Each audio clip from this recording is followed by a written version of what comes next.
Hey, everybody. You are listening to Busy for the Lord podcast.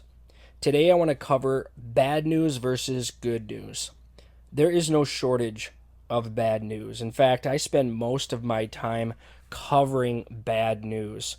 And the reason for that is because when we think about this world through a biblical lens, through a prophetic lens, we interpret the signs of the times as generally bad news that will lead to the second coming of Christ, because we know that certain conditions have to be met in order for the Lord to return.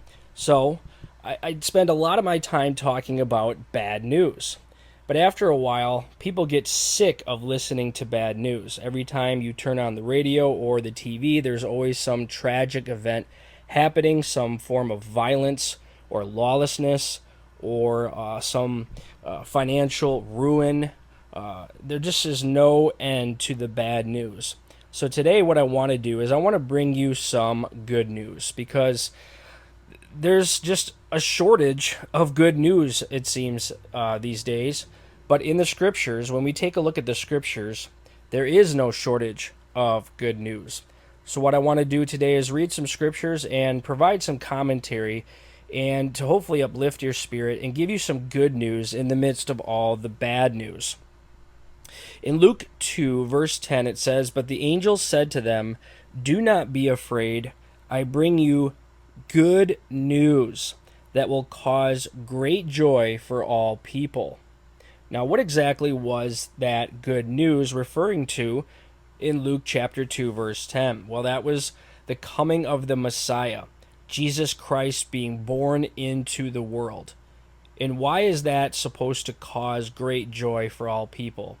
Well, because it would result in the salvation of multitudes of people throughout all of human history.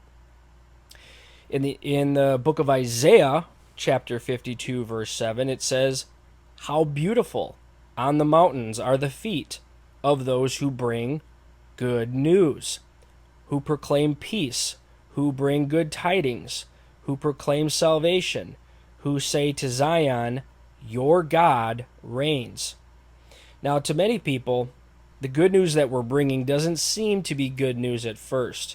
When you tell people that they are essentially condemned before a holy God and their only destination would be hell unless they make a choice, it doesn't appear to be good news. In fact, a lot of times we have to tell people the bad